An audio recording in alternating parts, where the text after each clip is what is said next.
35 வருட காலமாக சொல்லிக் கொண்டிருக்கிறோம் என்று பெருமைப்பட்டுக் கொண்டிருக்கிறோமே தவிர இன்னும் நாம் சரியாக சொல்லவில்லையோ என்று வேதனை தான் பட வேண்டும். உண்மைதான் அது.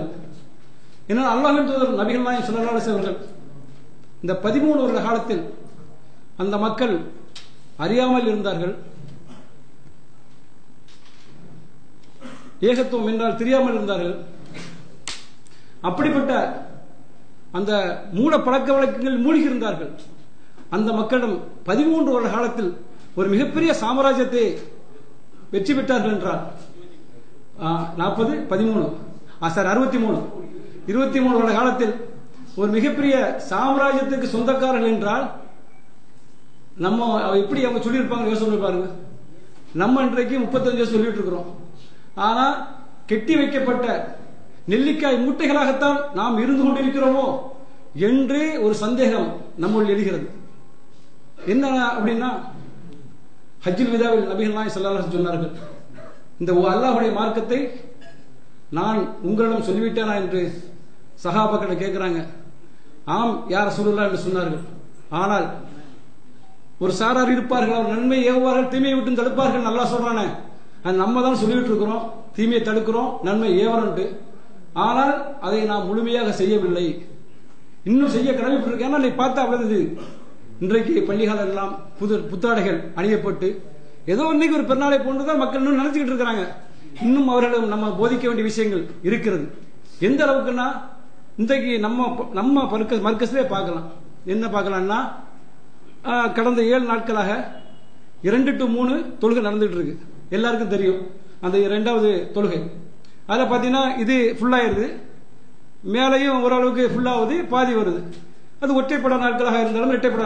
ஆனால் இன்றைய தினம் 27 அன்னைக்கு ரோட்டில் பாயப்படக்கூடிய சூழ்நிலை இன்றைக்கு நம்ம பள்ளியில் நடக்குன்னா நம்ம அந்த சத்தியத்தை சொன்னாமா?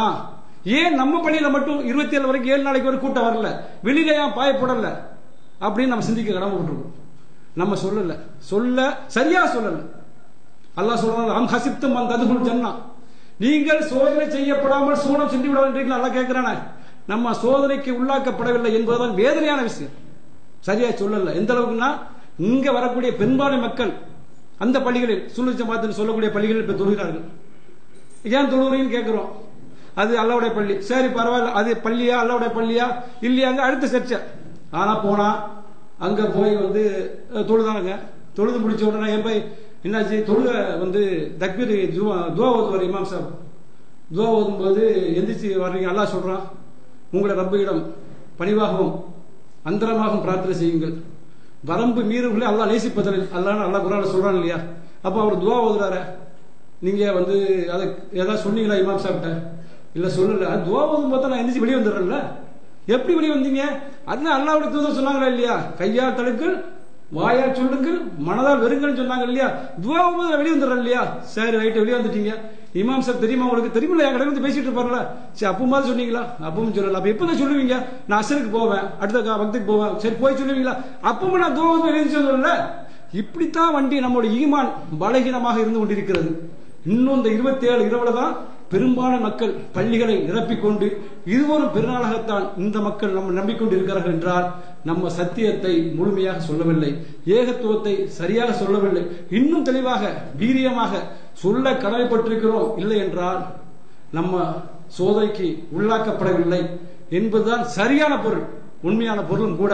அதனால் சத்தியத்தை வீரியமாக சொல்லக்கூடிய மக்களாக அல்லாஹ் உங்களையும் என்னையும் ஆக்கிட வேண்டும். தொடர் ஆரம்பமாகிறது.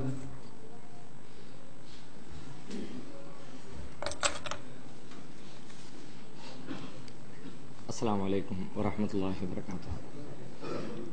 அல்ஹம்துலில்லாஹ் நஹ்மதுஹு வ நஸ்தஈனுஹு வ நஸ்தக்ஃபிருஹு வ நஊது பில்லாஹி மின் ஷுரூரி அன்ஃபுஸினா வ மின் ஸய்யிஆத்தி அஅமாலினா.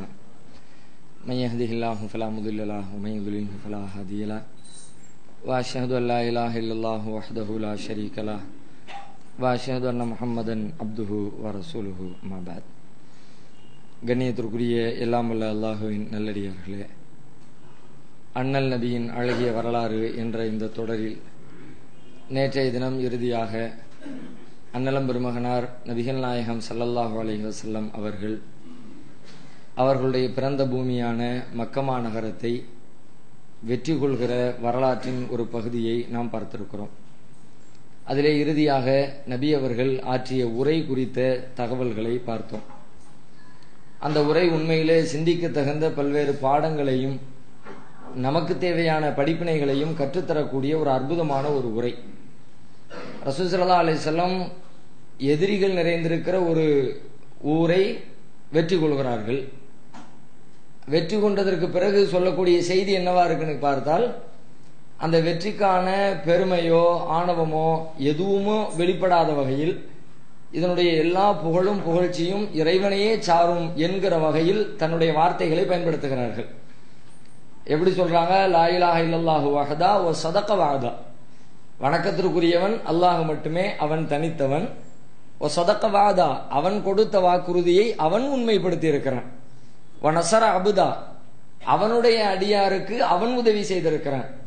வ ஹஸமல் அஹ்ஸாப வஹதா, எதிரி படைகளை அவன் மட்டுமே தனித்து அளித்திருக்கிறான்.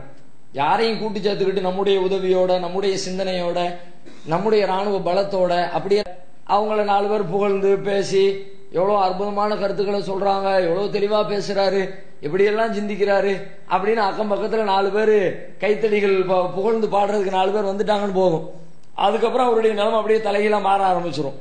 அவரே தன்னை என்னமோ தேவலோகத்திலிருந்து குதிச்சவர் மாதிரி கற்பனை பண்ணிக்கிட்டு அவர் தன்னை பெருமையாக ஆணவமாக மக்களை எல்லாம் விட்டு தன்னை தனித்து கொண்டவராக இந்த மாதிரி எல்லாம் நடக்க ஆரம்பிச்சிருவாங்க. ரசூல் ஸல்லல்லாஹு அலைஹி வஸல்லம் நேர் தலைகீழா இருக்கிறாங்க. துவக்கத்துல ஆரம்பத்துல எப்படி இருந்தார்களோ அதே போல அல்லாஹுக்கு தான் எல்லா புகழும் அப்படிங்கறதுல கடுகளவிற்கு கூட சலனம் இல்லாதவர்களாக நபிகள் நாயகம் ஸல்லல்லாஹு அலைஹி வஸல்லம் இந்த நிகழ்வு காட்டுகிறது. மற்ற எந்த போர்க்களத்தை விடுங்க, மக்காவை வெற்றி கொள்வது என்பது ஒரு பெரும் சரித்திர நிகழ்வு. அது இன்னைக்கு நம்ம பேசிக்கிட்டு இருக்கிற சரித்திர நிகழ்வு மட்டுமல்ல, நபிகளார் வாழுகிற காலத்திலேயே அது ஒரு பெரிய எதிர்பார்ப்போடு இருந்துச்சு. என்ன ஆகும் என்ன ஆகும் என்ன ஆகும் அப்படிங்கிற கேள்வியோடு இருந்துச்சு. அப்படிப்பட்ட நிலையில துரத்தி அடித்த எதிரிகளை வெற்றி கொள்கிற தருணத்துல கூட எப்படா என்ன துரத்தி அடிச்சியே வந்து உட்கார்ந்துக்கிட்டு வந்து மக்கால நுழைஞ்ச உடனே யாரு அந்த குடும்பம்லாம் வா, அவன் தானே என் கழுத்துல குடவை தூக்கி போட்டவன், அவன் ஃபேமிலி கூட இழுத்துட்டு வா, யார்கிட்ட விளாண்டிய அப்படின்னு பேசினாங்கள சொல்லலாம். அப்ப நம்ம இடத்துலயும் இது ஒரு பெரிய பண்பாட்டை கற்றுத் தருகிறது. என்னன்னு கேட்டா, நம்முடைய வாழ்க்கையில அந்த அளவுக்கு இல்லைன்னா கூட சின்ன சின்னதாக எத்தனையோ மகிழ்ச்சி தரக்கூடிய வெற்றி அடையக்கூடிய வாய்ப்புகளை வாழ்க்கையில சந்திக்கிறோம். அந்த மாதிரி நேரத்தில் இந்த பணிவை நம்ம வெளிப்படுத்தணும். எந்த ஒரு வெற்றியை நாம சந்திச்சாலும் இந்த வெற்றியினுடைய முழுமையான பின்னணி எல்லாம் அல்லாஹ்வை தான் சாரும், இதனுடைய நன்மைகள் அனைத்தும் அல்லாஹ்வைத்தான், இதனுடைய பெருமை அனைத்தும் அல்லாஹ்வைத்தான் சாரும் அப்படின்ற வார்த்தைகளை பயன்படுத்த நாம கற்றுக்கொள்ளணும். இல்லாட்டி நம்ம உள்ளத்திலேயே செய்தான் வந்து உட்கார்ந்து நம்மளும் என்னமோ பெரிய ஆள் மாதிரி சும்மா அற்பத்துல அற்பமான காரியத்தை செஞ்சு விட்டு தலையெடுத்து ஆடுவாங்க. 4 பேர் குடிசை வீட்டுக்கு மத்தியில ஒருத்தன் மோட்டு வீடு கட்டிடுவான், அவ்வளவுதான் முடிஞ்சு போச்சு, நாங்க எவ்வளவு பெரிய ஆளு தெரியுமா. அவன் வேற ஊருக்கு வந்தோம்னா பிச்சைக்காரனா இருப்பான். இப்ப நம்ம ஊர்லயே பாருங்க, வெளிநாட்டுக்கு போயிட்டு வந்து சில பேர் சில ஊர்கள்ல அப்படி பெருசா வீடு கட்டிடுவாங்க. வீடு கட்டின உடனே அவர் அந்த லீவுல 2 மாசம் வந்துட்டு போறதுக்குள்ள பண்ற அலப்பறை தாங்காது. இங்க அந்த அலப்பறை பண்ணுவாரா, அங்க எந்த லெவலு, அவன் காரை கழுவிட்டு இருப்பாரு. இங்க இருந்து அங்க போய் இறங்கின உடனே இந்த லெவலு தான். அப்ப நம்ம யதார்த்தத்தை புரிந்து கொண்டு எந்த ஒரு வெற்றிகள் வருகிற பொழுதும் அல்லாஹ்வுக்கே அதனுடைய பெருமைகளை உரித்தாக்கக்கூடியவர்களாக இருக்கணும். அந்த நேரத்தில் இந்த சொற்களை எல்லாம் நம்ம பயன்படுத்தணும். மனசர் அபுதா, அவனுடைய அடிமையாகி எனக்கு அவன் உதவி செய்திருக்கிறான் அப்படின்னு நம்ம அந்த வார்த்தைகளை பயன்படுத்தணும். ஆனா இந்த வார்த்தையை இப்ப நம்ம எப்படி பயன்படுத்திட்டு இருக்கோம் பாத்தீங்களா? பெருநாளைக்கு பெருநாள் பயன்படுத்திட்டு இருக்கோம். பெருநாள் வந்துருச்சு, ரசூலுல்லாஹ் ஹஜ்ஜுக்கு சொல்லி இருக்கிறாங்க. இந்த ஃபத்ஹ் மக்கால சொன்ன மாதிரி ஹஜ்ஜுடைய நேரத்துல இந்த வார்த்தைகளை சொன்னாங்க. ஆனா இப்ப என்ன நடக்குதுன்னு கேட்டா, பெருநாள் அன்னைக்கு காலையில மைக்க போட்டு உட்கார்ந்துக்கிட்டு எல்லாரும் சொல்லுங்க சராபுதா அசதுந்தா அப்படின்னு சொல்லிவிட்டு அதை ஒரு பாட்டு படிக்கிற மாதிரி. அதுக்கு என்ன அர்த்தம், இதை ஏன் சொல்லணும், ரசூலுல்லாஹ் சொல்ல சொன்னாங்களா, ரசூலுல்லாஹ் எந்த இடத்துல சொன்னாங்க, எந்த சிந்தனையும் இல்லாம ஏதோ ஒரு மந்திரம் சொல்ற மாதிரி உட்கார்ந்து ஒருத்தர் சொல்லி கொடுக்க பின்னாடி உள்ளவங்க சொல்லக்கூடிய ஒரு காட்சி இருக்கிறது. அது மார்க்கத்தில் உள்ளது இல்லை. பெருநாள் இன்றைக்கு தக்பீர் சொல்லுங்கள் தான் மார்க்கம் சொல்லுகிறது. தக்பீர்னா என்ன, அல்லாஹ் அக்பர், அவ்வளவுதான் தக்பீர். தக்பீர் கட்டுங்கன்னு ரசூலுல்லாஹ் சொன்னாங்களே, என்ன செய்திய? தொழுகையில் ரசூல் ஸல்லல்லாஹு அலைஹி வஸல்லம் முதல்ல தக்பீர் சொல்வார்கள். அல்லாஹ் அக்பர் தக்பீர் சொல்லி கைகளை கட்டிக்குவாங்கன்னு வரும்.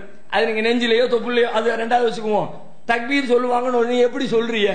உடனே எல்லாரும் லா இலாஹ இல்லல்லாஹ் தலப்பைக் அப்படி எல்லாமே சொல்றீங்க. ஹஸமல் அஹ்ஸாப வஹதா நஸர அபுதா அஸஜுந்தாவ சொல்றீங்க. அல்லாஹ் அக்பர், அதுதான் தக்பீர். அந்த தக்பீரை சொல்லிக்கிட்டே இருக்கணும். அதுவும் எப்படி சொல்லணும், பெருநாள் அன்னைக்கு முழுக்க சொல்லணும். பெருநாள் திடல்ல போய் உட்கார்ந்துக்கிட்டு சொல்லிட்டு வர்றது இல்லை. பெருநாள் அன்னைக்கு காலையில 8 மணிக்கு தொழுக ஆரம்பிக்கணும், 7:30 மணிக்கு போய் உட்கார்ந்துக்கிட்டு அவர் சொல்ல சொல்ல திரும்ப சொல்வதற்கு பெயர் அல்ல. அப்படி சொல்ல மார்க்கம். எப்படி சொல்லணுமா? பெருநாள் அன்றைக்கு நீங்கள் போகும்போது, வரும்போது, ஏறும்போது, இறங்கும்போது, படுக்கும்போது, எந்திரிக்கும் போது, அந்த நாள் முழுக்க வலித்து கப்பீருல்லாஹ அலாமா ஹதாக்கும், உங்களுக்கு நேர்வழி காட்டியதற்காக, வலி துக்மிலுல் இத்தத்தை, அந்த நோன்பின் எண்ணிக்கையை பூரணப்படுத்தியதற்காகவும், அல்லாஹ் அந்த நோன்பு அடைகிற வாய்ப்பு உங்களுக்கு கொடுத்தாமல முழுசா, இந்த ரெண்டுக்காகவும் வலித்து கப்பீருல்லாஹ, அல்லாவை நீங்கள் பெருமைப்படுத்துங்க. அல்லாஹ் அக்பர் அல்லாஹ் அக்பர் அல்லாஹ் அக்பர்னு சொல்லிக்கிட்டே இருக்கு. அப்படிதான் சொல்லப்பட்டிருக்கிறது. இது நாம பெற்றுக்கொள்ள வேண்டிய ஒரு பாடம்.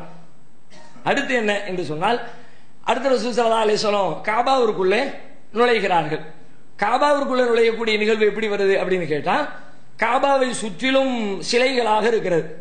360க்கு நெருக்கமான சிலைகள் காபாவை சுற்றிலும் சின்ன சின்ன தெய்வங்களாக பல்வேறு தேவைகளுக்கு பல்வேறு பெயர்கள்ல உருவாக்கி வச்சிருக்கிறாங்க. காபாவை சுத்தி வச்சிருக்கிறாங்க. சுத்தி வச்சிருக்க ஒரு ரசூல் ஸல்லல்லாஹு அலைஹி வஸல்லம் சொல்லிட்டாங்க, இந்த மாதிரியான நிலையில இப்ப நான் உள்ள போக விரும்பல, அதை எல்லாத்தையும் ரிமூவ் பண்ணுங்க, காலி பண்ணுங்க, அதுக்கு பிறகு நான் காபாக்குள்ள போறேன் அப்படின்னு ரசூல் ஸல்லல்லாஹு அலைஹி வஸல்லம் எல்லாத்தையும் வெளியேத்துங்க, அதை எல்லாத்தையும் கிளீன் பண்ணுங்கிறாங்க. சொன்ன உடனே ஃபஉக்ரிஜத், உள்ள சிலைகள் எல்லாமே அகற்றப்படுகிறது. ஃபஅக்ரஜு சூரத்தை இப்ராஹிம், அகற்றப்படுகிறதுல இப்ராஹிம் அலைஹிஸ்ஸலாத்துடைய சிலையும் சேர்ந்து வருது, இஸ்மாயில் நபியுடைய சிலையும் சேர்ந்து வருது. எப்படிப்பட்ட நபிமார்கள்? அவங்க தான் இந்த காபாவை நிர்மாணிச்சாங்க. ஆதம் அலைஹிஸ்ஸலாத்துக்கு பிறகு மீண்டும் இந்த காபாவை ஒரே ஒரு இறைவனை மட்டுமே வணங்குவதற்காக கட்டி எழுப்பப்பட்ட அந்த கட்டி எழுப்பிய கதாநாயகர்களை அவர்களையே ஒரு சிலையாக வடித்து அவங்கள தூக்கி உள்ள நிப்பாட்டி வச்சுட்டாங்க. வெறுமனை நிப்பாட்டி வைக்கலையா, ஃபி ஐதீஹிமா அல் அஸ்லாம், அவங்க 2 பேருடைய கையில குறிபாக்குற அம்பையும் கொடுத்துட்டாங்க. அந்த சுறாக்கா குறிபாத்தார் பத்தியா, ஏதாவது ஒண்ணுனா செய்யலாமா செய்யக்கூடாதா, டக்குனு 2 அம்பை தூக்கி போட வேண்டியது, அதுல ஒண்ணு எடுக்க வேண்டியது, எஸ்ன்னு வந்துச்சுன்னா செய்யறது, நோனு வந்துச்சுன்னா செய்யறது இல்ல அப்படின்னு பண்ணாங்கல்ல, இதே வேலை. இதுக்கு அங்க 2 அம்பை தூக்கி 2 பேருடைய கையிலையும் மாட்டி வச்சு இந்த மாதிரி பண்ணி வச்சிருக்காங்க. ரசூலுல்லாஹ் பார்த்த உடனே கொதிச்சுட்டாங்க, எப்படி பண்ணி வச்சிருக்காங்க. ஃபகால ரசூலுல்லாஹி ஸல்லல்லாஹு அலைஹி வஸல்லம் காத்தலஹுமுல்லாஹ், இந்த மாதிரி வேலையை செஞ்சவனும் அல்லாஹ் அழிக்கட்டும். ஏன்? வல்லாஹி லகத் அலிமு அன்னஹுமா லம் யஸ்தக்ஸிமா பிஹா கத்து, இதை செஞ்சாங்களே, சிலையை செஞ்சாங்களே, அவங்களுக்கு தெரியும் இந்த 2 பேரும் குறிபார்ப்பவர்களாக இருந்ததில்லை என்பது தெரியும். தெரிஞ்சுக்கிட்டே இந்த வேலையை பார்த்திருக்கிறாங்க. அல்லாஹ் ஒருத்தன் தான் மறைவான விஷயங்களை அறிந்தவன், குறிபார்ப்பது மார்க்கத்திலே கிடையாது என்பதைத்தான் இப்ராஹிம் நபியும் இஸ்மாயில் நபியும் சொன்னார்கள். இதை செய்தவர்களுக்கு அது தெரியும். தெரிந்து கொண்டே இறைவனுக்கு இணை கற்பிக்கிற இந்த பாவத்தை செய்தவர்களை அல்லாஹ் அழிக்கட்டும் அப்படின்னு ரசூல் ஸல்லல்லாஹு அலைஹி வஸல்லம் அந்த இடத்துல சொல்லவும் செய்யறாங்க. அதோடு மட்டும் இல்லாம அவங்க கையில ஒரு குச்சி வச்சிருக்கிறாங்க, அவங்களும் சேர்ந்து உடைக்கிறாங்க. எடுத்து போடப்பட்ட சிலைகளை அவங்களும் அவங்களுடைய பங்கு உடைப்போம் அப்படின்னு உடைக்கிறாங்க. உலகத்திலேயே தன்னுடைய பாட்டனார் சிலைகளை தன்கரத்தால் உடைத்த தலைவராக நபிகளார் மட்டும்தான் நமக்கு தெரிகிறார்கள். உலகத்துல எல்லாரும் சிலை வையின்னு சொல்றான், எனக்கு ஒரு சிலை, எங்க அப்பனுக்கு ஒரு சிலை, எங்க ஆத்தா ஒரு சிலைன்னு ஊர் முழுக்க சிலையை வைத்துக் கொண்டு தன்னை பெருமைப்படுத்த நினைக்கிற உலகத்துல தலைவர்களுக்கு மத்தியில நபிகள் நாயகம் ஸல்லல்லாஹு அலைஹி வஸல்லம் தன்னுடைய பாட்டனாருடைய சிலைகளை உடைத்து வெளியிலே தள்ளுகிறார்கள். அதை அடிக்கும் போது சொல்லிக்கிட்டே அடிக்கிறாங்க. குர்ஆன்ல உள்ள ஒரு வசனம் 17வது அத்தியாயம் 81வது வசனத்தை ஓதிக்கிட்டே அடிக்கிறாங்க. என்ன சொல்றாங்க? குல் ஜா அல் ஹக்கு வ ஸஹகல் பாத்தில் இன்னல் பாத்தில கான ஸஹூகா. ஜா அல் ஹக்கு, சத்தியம் வந்து விட்டது, வ ஸஹகல் பாத்தில், அசத்தியம் அழிந்து விட்டது, இன்னல் பாத்தில கான ஸஹூகா, அசத்தியம் என்பது அழியக்கூடியதாகவே இருக்கிறது. அசத்தியத்துக்கு நீடித்த வாழ்வு கிடையாது. சத்தியம்னா நீடித்து நிலைச்சிருக்கும், அசத்தியம் என்றால் ஒரு நாள் அழியும், கொஞ்ச நாள் அப்படி வளரும், திரும்ப அழியும். அது மாதிரி இப்ப அழிகிறது. சிலைகளை எல்லாம் அடிச்சு நொறுக்கி காபத்துல்லாவை சுத்தப்படுத்தி ஏக இறைவனை மட்டுமே வணங்குகிற அதற்காக கட்டப்பட்ட ஆலயத்தை அதே புனிதத்திலே மீண்டும் நபிகள் நாயகம் ஸல்லல்லாஹு அலைஹி வஸல்லம் கட்டி எழுப்பிவிட்டு இப்பொழுது அதற்குள்ளே உள்ளே பிரவேசிக்கிறார்கள். கதவு பூட்டப்பட்டிருக்கிறது, சாவி எடுத்துக்கொண்டு வாருங்கள் என்கிறார்கள். உஸ்மான் இப்னு தல்ஹா ரலியல்லாஹு அன்ஹு அவர்கள் ஓடோடி சென்று காபாவின் சாவியை எடுத்துக்கொண்டு வந்து நபிகளாருக்காக கதவை திறந்து விடுகிறார். ரசூலுல்லாஹ் உள்ள போறாங்க. உள்ள போகும்போதே உஸ்மானும் உள்ள போகிறார்கள். அவர்களோடு பிலால் ரலியல்லாஹு அன்ஹு உள்ள போகிறார்கள், உசாமா ரலியல்லாஹு அன்ஹு உள்ள போகிறார்கள். நபிகள் நாயகத்தோடு சேர்ந்து 3 பேர் உள்ள போறாங்க. உசாமா, பிலால், உஸ்மான் இப்னு தல்ஹா 3 பேரும் உள்ள போகிறார்கள். உள்ள போன பிறகு உள்ள போன ரசூலுல்லாஹ் உள்ள போய் 2 ரக்காத்து தொழுகிறாங்க. தொழுதுட்டு அங்கேயே உட்கார்ந்துருக்கிறாங்க. தொழுகிறாங்க. எங்க பார்த்து தொழுகிறாங்க? இப்ப காபாக்கு உள்ள போயிட்டாங்க. காபாக்கு வெளியில இருக்கிறவங்க காபா பார்த்து தொழுவோம், காபாக்கு உள்ள இருக்கிறவங்க எங்க பார்த்து தொழுகிறது? எங்க பார்த்தும் சொல்லலாம். வலில்லாஹில் மஷ்ரிகு வல் மக்ரிப் ஃபைனமா துவல்லு ஃபஸம்ம வஜ்ஹுல்லாஹ். கிழக்கும் மேற்கும் அல்லாஹ்வுக்கே உரியது. எங்கு திரும்பினாலும் அங்கே அல்லாஹ்வுடைய திருமுகம் இருக்குன்னு அல்லாஹ் சொல்லிட்டான்.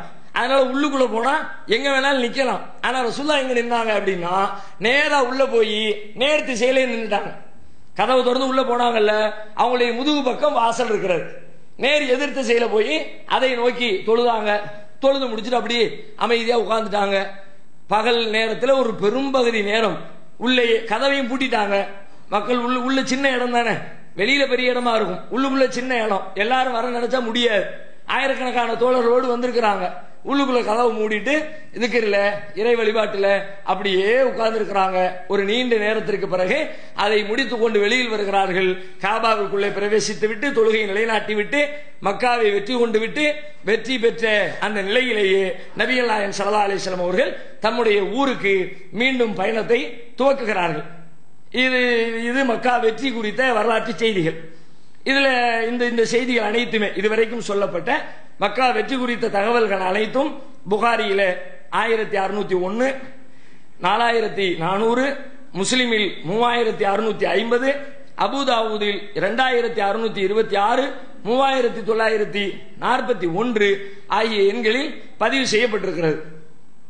இப்போ ஊர் திரும்பிட்டாங்க. அதற்கு பிறகு என்னன்னு கேட்டா இஸ்லாத்தினுடைய வளர்ச்சி தாறுமாறா அப்படி வளர்ந்து கொண்டே போகிறது. ஆல்ரெடி உதைபியா ஒப்பந்தமே பிரச்சனைகளை எல்லாம் நீக்கி இஸ்லாம் வளர்வதற்கு ஒரு வாய்ப்பை உண்டாக்கி கொடுத்துச்சு. இப்ப மக்காவும் வெற்றி பெற்ற பிறகு வளர்ச்சியினுடைய வேகம் அதிகரிக்கிறது. வேகம்னா சும்மா சாதாரண வேகம் இல்ல, ஒருத்தர் 2 பேர் அந்த மாதிரிலாம் இல்ல, எல்லாம் ஊராக கூட்டம் கூட்டமாக கிராமம் கிராமமாக மொத்தமாக இஸ்லாத்தை நோக்கி மக்கள் அணிவகுக்க துவங்குகிறார்கள். ஏன் இவ்வளவு நாள் இல்லாதவங்க இப்ப என்ன புதுசா திடீர்னு இப்ப மட்டும் என்ன வந்துச்சு அப்படின்னு கேட்டா, அன்றைக்கு அரபு உலகத்துல ஒரு பெரிய எதிர்பார்ப்பு இருந்துச்சு. அதாவது மக்கா யாருடைய கைகளில் இருக்கிறதோ அவர்கள் தான் சத்தியவான்கள் அப்படிங்கிற ஒரு நம்பிக்கை அரபு மக்களிடத்துல இருந்துச்சு. ஏன்னா அபாவில் பறவைகள் அனுப்பி ஃபீல் அந்த படையை எல்லாம் அழிச்சான். அதுல இருந்து அவங்களுக்கு என்ன ஏற்பட்டுருச்சு, அசத்தியவாதி எவனால் உள்ள வந்தா எல்லாம் அழிச்சு போடுவான், அவங்க கையில எல்லாம் கொடுக்க மாட்டான் அப்படின்னு ஒரு நம்பிக்கை இருந்ததுனால யாரு கையில இருக்குதோ அவங்க சத்தியவான்கள். அதனால இவர் கைக்கு போகுதா இல்லையா வெயிட் பண்ணி பார்ப்போம். அப்படி பார்த்துக்கிட்டே இருக்கிறாங்க. மக்கா வெற்றி கொள்ளப்பட்ட உடனே உண்மையில இவர் பக்கம் தான் சத்தியம் இருக்கிறது என்று அந்த மக்கள் நம்ப ஆரம்பித்து விட்டார்கள். உடனே ஆளுக்கு நம்ம இஸ்லாத்துக்குள்ள வருவோம்னு எல்லாரும் வருகிறார்கள். இந்த செய்தியை அம்ர் இப்னு சலமா என்ற நபித்தோழர் அவங்க சொல்றாங்க, நாங்க எங்களுடைய வீடு மக்கள் அதிகமாக பயணிக்கக்கூடிய பயண பாதைகளே இருந்துச்சு. இவர் சின்ன பிள்ளை, அம்ர் இப்னு சலமா சின்ன பிள்ளை. அவர் சொல்ற பயண பாதையில இருந்துச்சு. மக்கள்லாம் மக்காவில இருந்து வருவாங்க போவாங்க. அப்ப எல்லாரும் பேசிக்குவாங்க, முகமது பத்தி அவங்களுடைய இஸ்லாத்தை பத்தி மார்க்கத்தை பத்தி நிறைய பேசுவாங்க. அப்படி பேசும்போது பெரும்பாலானவங்க என்ன பேசிக்கிட்டு இருந்தாங்கன்னு கேட்டா, கொஞ்சம் வெயிட் பண்ணுவோம்பா, இந்த முகமதுடைய நிலைமை எப்படி ஆகுது, தலப்பம பி இஸ்லாமிஹிம் அல் ஃபத்ஹ, மக்காவை வெற்றி கொள்கிற வரைக்கும் அவரை நாம எதிர்பார்த்து காத்திருப்போம். ஃபயகூலுன உத்ருகூஹு வ கௌமுஹு, அவரையும் அவருடைய குடும்பத்தை அவருடைய கூட்டத்தாரோடு விட்டு விடுங்கள், அது வரைக்கும் ஒன்றும் பேச வேண்டாம், இது வரைக்கும் மக்காவில் ஒரு முடிவு ஆகிற வரைக்கும் எதுவும் பேச வேண்டாம். ஃபைன்னஹு அல்லாஹ் அலைஹிம் ஃபஹுவ நபியுன் சாதிகுன், அவர் அதை ஜெயித்து விட்டால் அவர் உண்மையான நபின்னு அர்த்தம், உண்மையாகவே அவர் இறை தூதர்ங்கிறது கன்ஃபார்ம் ஆயிடும் அப்படின்னு பேசிக்கிட்டாங்க. எனவே ஃபலம்மா கானத் வகாத்து அஹ்லில் ஃபத்ஹி பாதர குல்லு கௌமின் பி இஸ்லாமிஹிம், மக்காவை வெற்றி கொண்ட நிகழ்வு நிகழ்ந்த பொழுது கூட்டம் கூட்டமாக இஸ்லாத்தை நோக்கி மக்கள் பிரவேசிக்க ஆரம்பித்தார்கள். இந்த செய்தி அல்லாஹ் ஆல்ரெடி சொல்லிட்டான். இந்த மக்கா வெற்றிக்கு முன்னாடியே இந்த மாதிரி கூட்டம் கூட்டமாக மக்கள் இஸ்லாத்தை நோக்கி வருவார்கள் அப்படிங்கிற தகவலை ரசூலுல்லாஹ்வுக்கு முன்னறிவிப்பே செஞ்சிட்டான். நமக்கெல்லாம் தெரிஞ்ச சூரா 110வது அத்தியாயம் சூரத்து நஸ்ர், இதா ஜா நஸ்ருல்லாஹி வல் ஃபத்ஹ் வராயித்தன் நாஸ யதுகுலூன ஃபீ தீனில்லாஹி அஃப்வாஜா, அந்த சூரா இதுக்கு முன்னாடி இறங்கினது, மக்கா வெற்றிக்கு முன்னாடி இறங்கின சூரா.